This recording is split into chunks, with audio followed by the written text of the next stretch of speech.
রাউজানোর সুলতানপুর উপমহাদেশের প্রখ্যাত আধ্যাত্মিক সাধক ও আল্লাহ রসুল সাল্লাল্লাহু আলাইহি ওয়াসাল্লাম আল্লামা হাফেজ কারি সৈয়দ মোহাম্মদ তৈয়ব শাহ রহমতুল্লাহ আলাহির 34তম সালানা উরুস মোবারক উপলক্ষে এক আজিমুসান সুন্নি সম্মেলন অনুষ্ঠিত হয়েছে।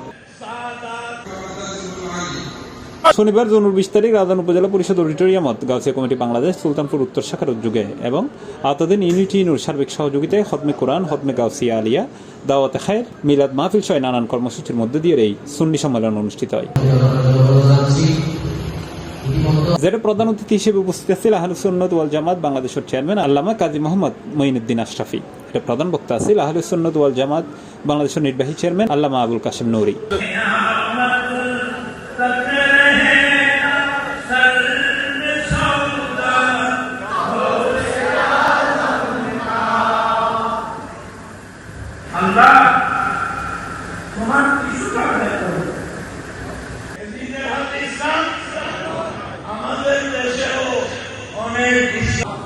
সংগঠনের স্থানীয় শাখার সভাপতি মাওলানা শওকত হোসেনের সভাপতিত্বে এবং উরুস বাস্তবায়ন পরিষদের আহ্বায়ক নাহিমউদ্দিন খোকন ও সদস্য সচিব রাশেদুল আলমের সার্বিক পরিচালনায় আয়োজিত মাহফিলের উদ্বোধক আছেন কিউসি গ্রুপের নির্বাহী পরিচালক জায়া ইকবাল হাসান।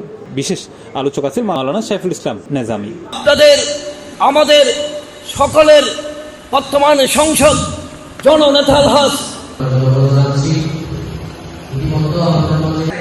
যেটা শ্রবণ করেছেন সেটা মনে রাখবেন।